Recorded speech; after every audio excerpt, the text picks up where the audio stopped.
لوګر چې یو کرنیز ولایت ده او 80 سلنه وګړي په کرنه مصروفه دي چې له همدې کبله دغه ولایت د پلازمینې کابل کندو بلل کیږي.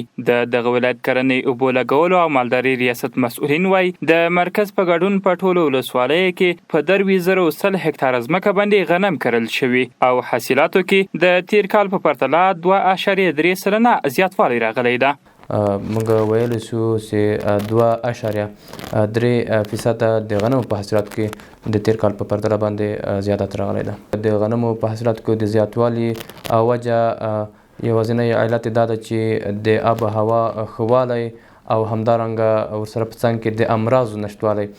بل پلو بیا بزګران چې د حاصلاتو په ترلاسه کولو مصروفه دي وایي خوښ دي چې روان کال کې د غنمو حاصل ښه دی او د زیاتوالي یوازینی لامل په هیواد کې شته امنیت او د کرنې مسؤلینو پاملرنه بولي. موږ دلته چې وجیره بس مکه و بس د غنم کرلی وو او بس داسې یو چې د الحمدلله ښه د سیاحت ښه دغه یې کړی و کښت یې راله کړی و ښه غنم یې کړي وو.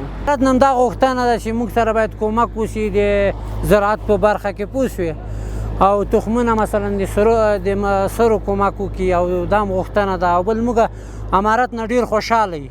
اسلامي امارت نه دا خواهش ده که چیرې داسې ډیمونه یا جایونه جوړ کړي چې مقصد د اوبه ذخیره شي یا مثلا داسې بند راده یو جي دغه د موږ به ډېر سهولیت به شي د یالو شاید ما به ډک شي.